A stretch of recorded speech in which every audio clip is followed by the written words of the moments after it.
सोनू, मेरा अब अगला सवाल आपसे राजनीति से थोड़ा सा जुड़ा हुआ है और वो सवाल ये है कि अभी हाल फिलहाल में आपने देखा होगा कि बिहार के नतीजे आए हैं और वहाँ पर जो सरकार जिसको ले करके या जिसके कृत्य की वजह से बहुत नाराजगी थी मजदूरों में, जिनको पलायन करना पड़ा, अब वही सरकार वापस आ गई है।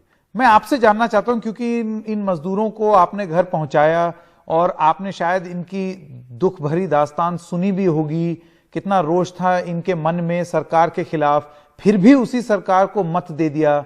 क्या लगता है आपको इनसे बात करने के बाद ऐसा क्यों किया होगा इन मजदूरों ने या बिहार की जनता ने?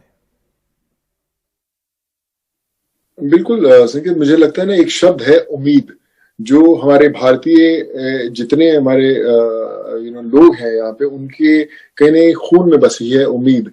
वो गिरते हैं फिर उठते हैं, गिरते हैं फिर उठते हैं, एक उम्मीद के कारण। बिहार में हम हमेशा, जब मैं कॉलेज में पढ़ता था, मेरे सब दोस्त बिहार के थे, रूम पार्टनर्स बिहार के थे। मैं गया हूँ बिहार, मुझे हर एरिया का पता है। और मैं वहां पर कभी डेवलपमेंट नहीं थी, बीच में होनी शुरू हुई, फिर रुकी, लेकिन धीरे थी। आज जब हम लोग देखते हैं कि रिजल्ट्स आते हैं, तो ये एक बहुत बड़ी रिस्पॉन्सिबिलिटीज बनती है उन पार्टीज के कंधों पर कि आज उनके माइंड में कितना भी रोष हो, कितना भी गुस्सा हो, लेकिन फिर भी उन्होंने मशाल आप ही के हाथ में दी है। उम्मीद उन्होंने आप ही से रखी है, आपको प्रूव कर रहे हैं। मुझे तो लगता है कि मैं हमेशा बोलता हूं कि अगर आप 5 साल इतना कमाल का काम कर दें तो आपको कोई रैलीज की जरूरत ही नहीं है, आप घर पे बैठिए, चुनाव खुद ब खुद जीत जाएंगे। 5 साल काम कर दीजिए बस। तो हमें आई थिंक वो एग्जाम्पल अभी सेट करनी है बिहार के अंदर कि ऐसा काम हो कि लोग हिंदुस्तान के कोने कोने से बिहार में जाएं काम करने के लिए, कि यार चलो काम, लोग मुंबई आते हैं, दिल्ली आते हैं, तो बिहार क्यों ना जाएं। तो ऐसा काम कर देना चाहिए। फिर देखें वो जो नतीजे हैं वो भी अच्छी बात ही होगी, उन्होंने सही चुना। सो आई थिंक जो उनकी उम्मीद है उस पर खरा उतरना बहुत इंपॉर्टेंट है। सोनू, जाते जाते एक सवाल मैं पूछना चाहता हूं। कुछ आपके बारे में भी अटकलें बन रही हैं, उठ रही हैं कि ये सब सोनू इसलिए कर रहा है क्योंकि थोड़ा पॉलिटिक्स में आना चाहता है, राजनीति में आना चाहता है। तो क्या सोनू सूद ये सब इसलिए कर रहे हैं क्योंकि राजनीति में आना चाहते हैं? बिल्कुल पूछिए, आप कभी पूछ सकते हैं। मुझे आना होता तो फिर मैं बिहार इलेक्शंस में ही आ गया होता।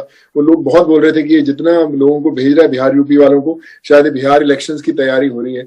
पर आपने मेरा कुछ उसके बारे में ना देखा, ना मेरी शक्ल देखी, ना मैं पहुंचा। लेकिन मुझे लगता है कि जो आप काम राजनीति के बिना कर सकते हो, शायद राजनीति में नहीं कर सकते। राजनीति में भी आप रहकर बहुत कुछ कर सकते हैं, आपको पावर्स मिलती हैं, आपको स्पेस मिलती है, आपकी अलग रीच होती है।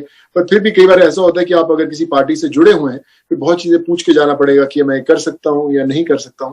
जब आप अकेले हैं, आप सही करते हैं, गलत करते हैं, आप अपने रास्ते पर निकल पड़ते हैं।